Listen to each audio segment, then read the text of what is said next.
there is a particular kind of quiet that settles over a woman who has decided she is done explaining herself. Not the quiet of defeat, the quiet of a loaded weapon. Rhiannon Beckett had carried that quiet inside her for exactly 112 days. Before her husband Troy stumbled through the front door of their Oakville townhouse at 2:30 in the morning, smelling of tequila and a perfume she had never owned. He didn't know it yet, but he had just walked into the last night of his old life. This is the story of how a 29-year-old supply chain analyst dismantled a man's entire existence between a Monday morning and a Tuesday sunset, and why you should never, ever confuse a woman's patience with ignorance. Troy Beckett killed the headlights of his leased BMW X5 and sat in the driveway for a full minute, rehearsing. He checked his teeth in the rearview mirror. He popped a piece of gum. He adjusted the collar of his dress shirt to hide the faint smudge of lipstick that Chantal, 23, receptionist at his brokerage firm on Bay Street, had left just below his ear. He had told Rhiannon he was at a compliance seminar in Mississauga.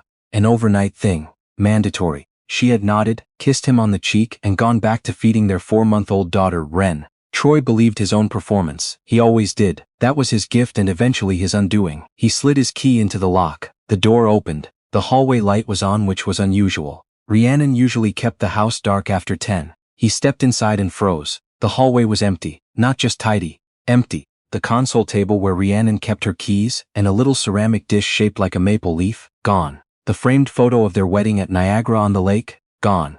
The row of hooks where Wren's tiny jackets hung, bare. Just raw drywall and 4 small holes where the screws had been. Troy blinked. He walked into the living room. The sectional couch, the one they had argued about for 3 weekends at Leon's, before she let him pick the gray one, vanished. The television, the bookshelf, the rug her mother had brought from Halifax, all of it. The room was a shell. The only thing left was a single lamp sitting on the hardwood floor, plugged into the wall, casting a pale circle of light on absolutely nothing.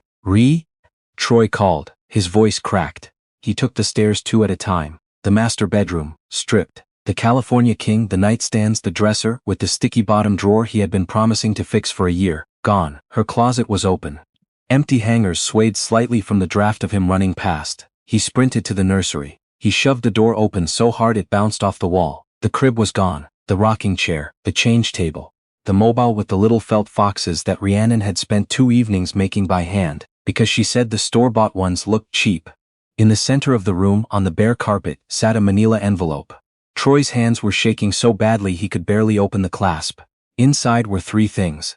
The first was a printout of his corporate visa statement from the last 4 months, with every charge at the Shangri-La Hotel highlighted in yellow. 12 stays, always a king suite, always the minibar, always a second breakfast charged to room service. The second was a photograph, high resolution.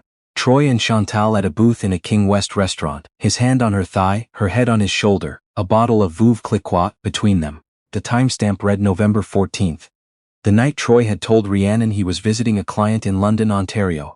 The third was a handwritten note on Rhiannon's stationery, the pale blue linen paper she used for thank you cards. The compliance seminar must have been riveting. I hope Chantal enjoyed the champagne. The house is listed. The accounts are settled. Don't call, the number's been cancelled. Wren and I are somewhere you won't think to look. You had a family, Troy. You just forgot to show up for it. Troy sank to the floor. He sat there for a very long time, listening to the silence of the empty house, and it occurred to him that this was the first time he had been truly alone in years. To understand how Rhiannon Beckett emptied a 3-bedroom townhouse, liquidated 2 bank accounts, listed a property, and vanished with an infant in the span of 14 hours. You have to understand who she was before Troy decided she was just a housewife. Rhiannon had spent 4 years at Dalhousie in Halifax studying logistics and supply chain management. She graduated top of her class. Before Wren was born, she managed distribution networks for a national grocery chain. The kind of job where you coordinate 17 trucks across 4 provinces before your second coffee. She understood timelines, she understood contingencies. And she understood, better than most people, how to move large quantities of physical objects from one place to another without anyone noticing until it was done. She had found the first receipt 5 months ago. Not a hotel bill, not a restaurant charge. A pair of La Perla underwear, size small. Rhiannon wore a medium. She didn't scream. She didn't throw the receipt at him over dinner. She put it back in his jacket pocket, folded exactly the way she had found it, and went to the kitchen to finish sterilizing Wren's bottles. That night, she lay next to Troy in bed, listening to him breathe, and she made a decision. Not out of rage. Rage would have been easier. It was something colder, something more architectural. She was going to dismantle the structure of their shared life so precisely that by the time Troy noticed, there would be nothing left to save. The next morning, she called her aunt, Harriet Dwyer. Harriet was a retired family law attorney in Fredericton who had spent 32 years in practice and had never lost a custody case. Harriet had always disliked Troy. She called him, that boy who talks about himself in elevators. Aunt Harriet, Rhiannon said, I need your help. About time, Harriet replied. They worked in secret for months. Rhiannon had done something Troy never bothered to read carefully. When they bought the townhouse 2 years earlier, Troy had insisted the mortgage be structured through his corporation for tax reasons. What he hadn't noticed, because he had handed the paperwork to Rhiannon to handle the boring bits, was that the deed was registered solely in her name. His corporation held the mortgage liability. She held the title. Harriet also reminded Rhiannon of the postnuptial agreement. Troy had signed 18 months into the marriage, when his brokerage was under review by the Ontario Securities Commission. He had needed to separate personal assets from business exposure. The document contained a fidelity clause that Troy's own lawyer had inserted as standard language. Troy had laughed when he signed it. Like I'd ever need to worry about that, he had said, winking at Rhiannon across the table. She had smiled back. She remembered everything. Over the following months, Rhiannon moved slowly. She told Troy she was decluttering for the baby, donating old clothes, selling furniture they didn't need. He didn't notice because he was rarely home. She transferred her personal savings and her inheritance from her mother, $87,000, into a trust account for Ren that Troy couldn't access. She copied every text, every photo, every hotel confirmation from his phone one night while he slept. His password was Beckett99. He used it for everything. She listed the townhouse as a pocket listing through a realtor friend in Burlington. No sign on the lawn, no online listing, just quiet phone calls to investors. A numbered company from Markham offered cash. The closing was scheduled for the day Troy went to his fake seminar. The morning Troy left, Rhiannon stood at the kitchen window and watched his BMW turn the corner. Then she picked up her phone and called the moving company. She had booked 3 trucks under her maiden name, Rhiannon Dwyer. The crew arrived in 11 minutes. She directed them with the calm precision of someone who had rehearsed this 100 times in her head. Living room and bedroom to truck 1. Nursery to truck 2. Everything in the home office marked with a red sticker goes to Goodwill. The red stickers covered Troy's golf clubs, his framed diplomas, his collection of single malt scotch, and a signed Raptors jersey he had overpaid for at a charity auction. She kept nothing of his except the wedding album, which she placed in a storage unit in Hamilton. She wasn't sure why. Maybe for Ren, someday. By noon the house was bare. By 2 o'clock the cash sale had closed digitally. By 4, Rhiannon was driving east on the 401 with Ren asleep in her car seat and everything that mattered packed into a rented Hyundai Santa Fe. She didn't cry until Belleville, and then she pulled over at a Tim Hortons, wiped her face with a napkin, ordered a double-double and a Timbit for the road, and kept driving. Troy spent the first 72 hours in a state of frantic denial. He called Rhiannon's phone, disconnected. He called her mother in Halifax. The number rang and rang. He drove to Harriet's office in Fredericton. The receptionist said Ms. Dwyer was unavailable and handed him a sealed letter. The letter was 1 paragraph. It informed Troy that Rhiannon had triggered the fidelity clause of the postnuptial agreement. All marital assets had been transferred to the injured party. The townhouse sale was final. The joint accounts had been legally emptied under the terms of the agreement, and if Troy attempted to contact Rhiannon or Ren without a court order, a restraining application was ready to file. Troy crumpled the letter and threw it at the receptionist's desk. Then he apologized, picked it up, and walked back to his car. He sat in the parking lot for an hour. He drove the bank. He walked into the TD branch on Lake Shore where he'd had an account since university. The teller, a young man who recognized him, pulled up the joint savings. Balance, 0. The $62,000 that had been there 2 days ago. Transferred to a trust. Legal, clean. Check the business account, Troy demanded. Beckett Capital Partners. The teller clicked his keyboard. Sir, that account has been flagged. There's a hold from the Ontario Securities Commission pending a compliance review. I can't process any transactions. Troy felt the blood leave his face.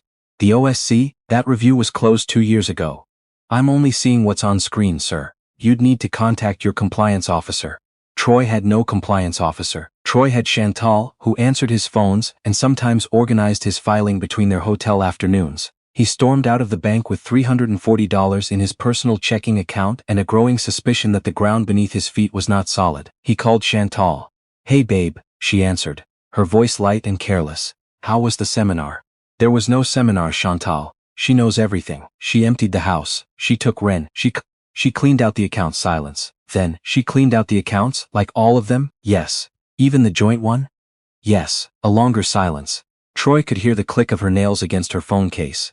Troy, that's really heavy. But listen, my lease is up next month and my roommate is already stressed about the deposit, and I can't really have like a whole situation happening at my place right now. Chantal, I have nowhere to go. Maybe call your buddy Westcott? He's got that condo in Liberty Village. I bought you a Cartier bracelet 3 weeks ago, and I said thank you, twice.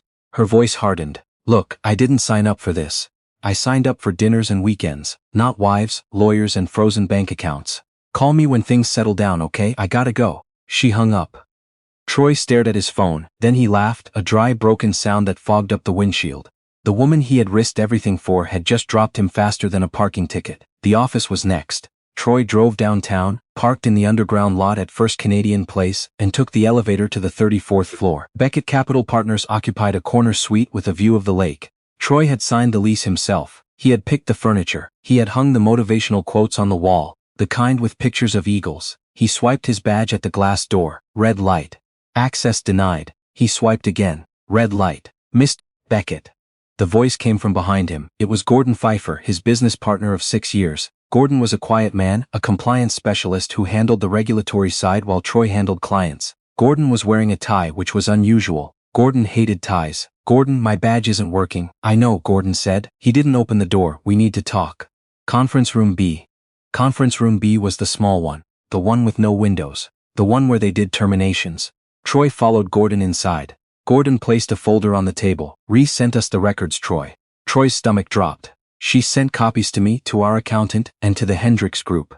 The hotel charges, the jewelry, the dinners. All expensed to client accounts. The Hendricks Group pulled their portfolio this morning. That's $19 million in managed assets. Gone, Gordon, I can explain. There's nothing to explain. You billed your girlfriend's La Perla underwear to a client's fee account. I saw the receipt. It was itemized. Troy opened his mouth and closed it. The OSC has been notified, Gordon continued. They're reopening the review. I've engaged outside counsel to protect the firm's registration. As of 9 o'clock this morning, your signatory authority has been revoked and your equity stake is frozen pending the investigation. You can't do this. I built this firm. You built the client list, Gordon corrected. I built the compliance framework that kept us out of jail. And you just blew a hole through it. He stood up. Security will escort you out. I had them pack your things. A guard appeared with a cardboard box. Inside was a framed photo of Troy and Rhiannon on their honeymoon in Tofino, a coffee mug that said "World's Best Closer," and a charging cable. Troy was walked through the office. The junior analysts stared. One of them whispered something to another. Troy caught the word embezzlement. He rode the elevator down alone, holding the box. When he reached the parking level, he tried to start the BMW. The dashboard lit up with a message: vehicle lease terminated. Contact dealership. The lease was under the firm's name. Gordon had cut it. Troy Beckett sat in a dead luxury SUV in an underground parking garage in downtown Toronto, holding a coffee mug and a photo of a woman who no longer existed in his life, and he had exactly $340 to his name. He ended up at a motel on Kingston Road in Scarborough, the kind of place with a sign that was missing 2 letters and a front desk behind bulletproof plexiglass.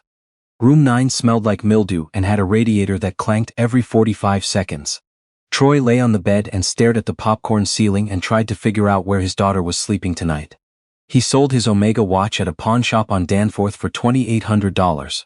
It was worth $9,000, but the man behind the counter could smell desperation the way a dog smells fear. Troy used the money to hire a private investigator he found on Kijiji. The man's name was Louis Cormier, a retired Sûreté du Québec officer who operated out of a shared office space in Etobicoke. Louis met him at a Harvey's on the Queensway. He was a short man with a soup stain on his windbreaker and a surprisingly sharp pair of eyes. So the wife pulled a vanishing act, Louis said, unwrapping his burger. Smart lady, she kidnapped my daughter, Troy corrected. She's the mother, no custody order. She can take the kid to Yellowknife if she wants. Louis shrugged, but I'll look into it. Flight records, rental car databases, credit card pings, give me a week. A week later, Louis called him back to the same Harvey's. Your wife's good, Louis said, chewing a fry. Real good. She rented a car under her maiden name from an enterprise in Whitby, drove east. The car was returned in Rivière-du-Loup, Quebec. She doesn't speak French, she speaks enough apparently. From Rivière-du-Loup, the trail dies. No credit card activity, no hotel bookings. She's using cash. Where would she go in Quebec? She wouldn't. That's the trick. She dropped the rental there to make you think Quebec. But I pulled the Easy Pass records. Louis slid a printout across the table. She crossed back into New Brunswick the same night. A toll hit on the Confederation Bridge 2 days later. The Confederation Bridge? That goes to Prince Edward Island.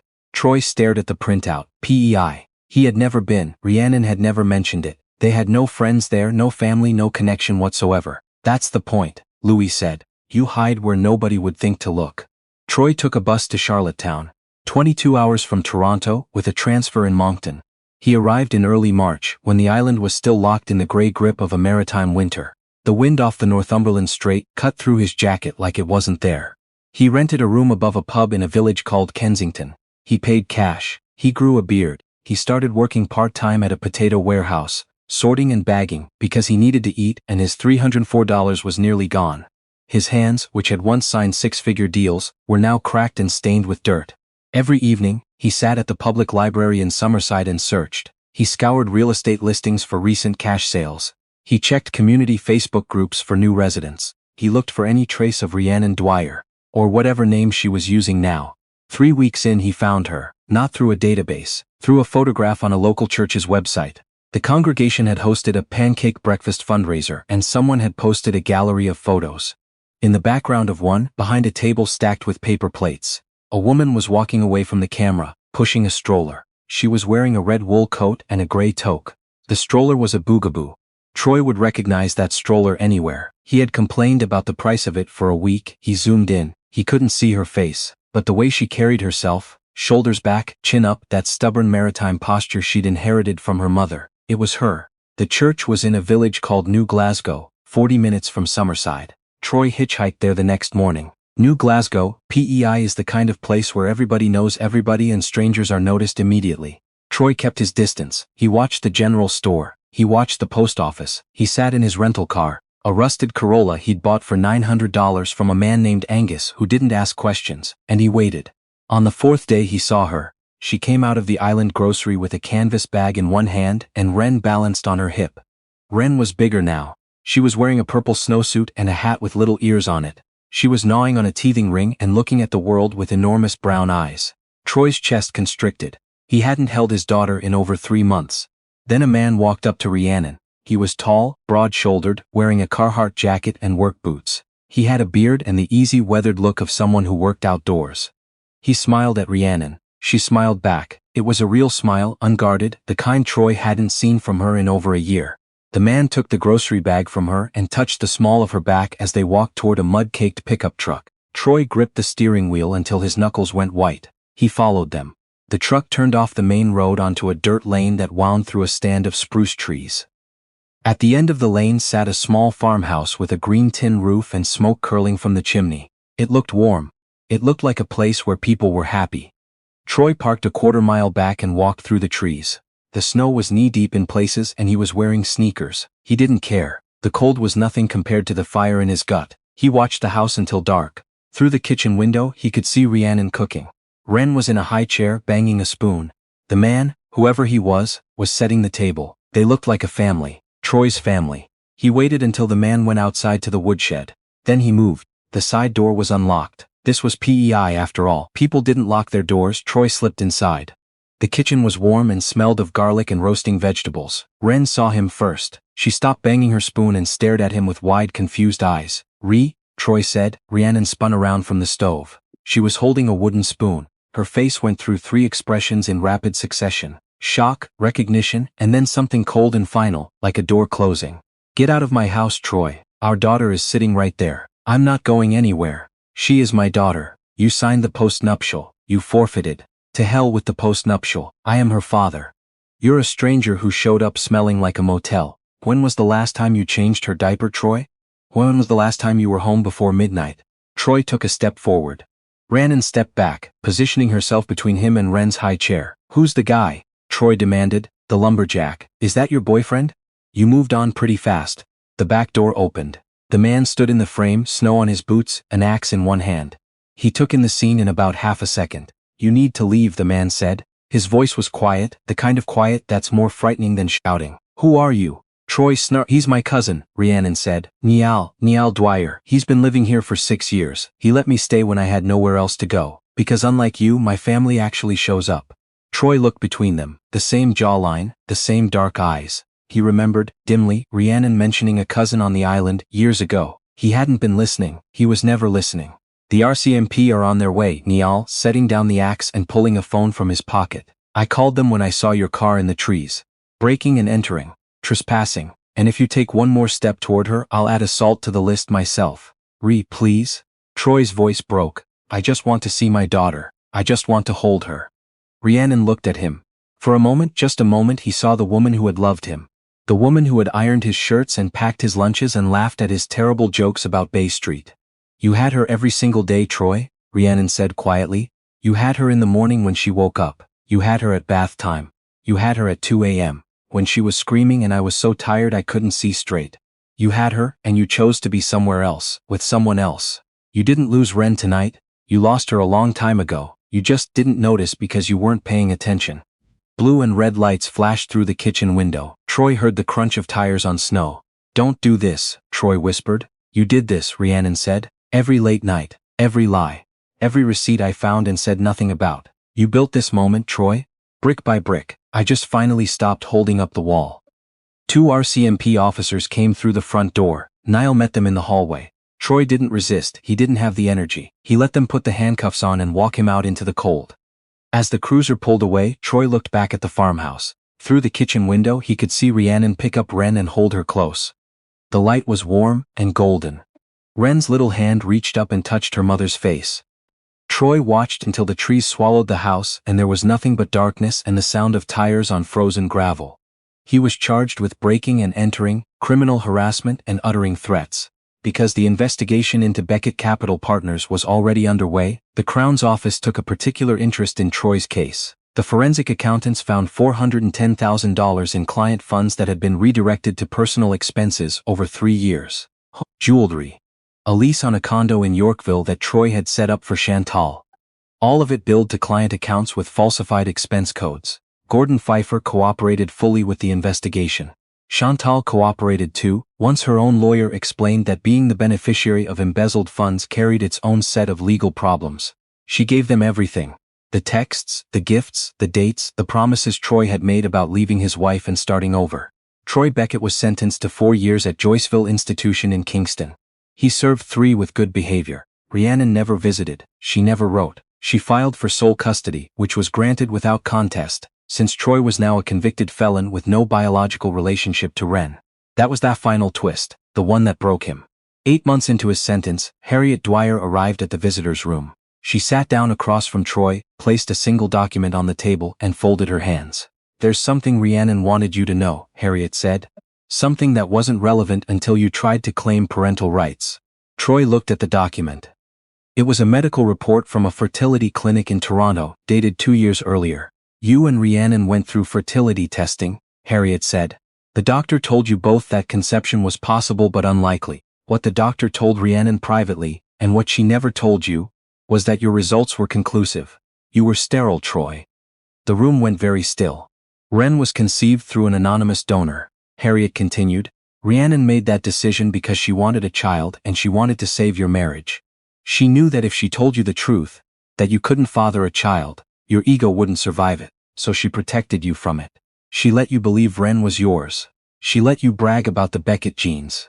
She gave you the one thing you couldn't give yourself, and you repaid her by spending your nights in a hotel room with a 23-year-old. Troy couldn't breathe. Ren is not your biological daughter, Harriet said. And after what you did, the stalking, the break-in, the threats, the court has terminated any claim you might have had. You have no parental rights, none. Why, tell me now? Troy asked. His voice was barely audible. Because Rhiannon wanted you to understand something, Harriet said, standing up. You didn't lose your daughter because of the divorce. You never had her. You lost the chance to be her father. And that was a choice you made every single day. You chose yourself over them. Harriet knocked on the door for the guard. Goodbye, Troy. The door closed. Troy sat alone in the gray room with the humming fluorescent lights and the smell of industrial cleaner. He looked at his hands, the hands that had signed the deals. The hands that had held Chantal's waist, the hands that had never, not once, gotten up in the middle of the night to comfort his crying daughter. He put his head on the table and he did not scream. He did not throw the chair. He simply lay there in the silence he had earned, understanding for the first time that the most expensive thing he had ever lost was something he had been given for free. Rhiannon stayed on Prince Edward Island. She bought the farmhouse from Niall at fair market value. She went back to school online and finished a certificate in agricultural logistics.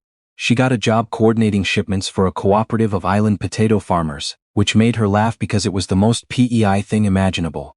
She met a teacher named Wallace, a quiet man who coached the local Pee-wee hockey team and who read Wren bedtime stories every night without being asked. They married in a small ceremony at a church in Cavendish with 14 guests and a cake from the bakery down the road. Wren grew up knowing the ocean.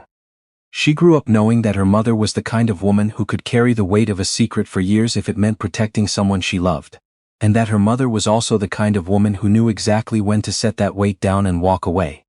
Some people build houses, some people build homes, and the difference between the two is something that no amount of money, no corner office, no champagne dinner, with a woman half your age will ever teach you. You learn it the hard way, or you learn it too late, or, if you're very lucky, you learn it from a woman who loved you enough to try and respected herself enough to stop.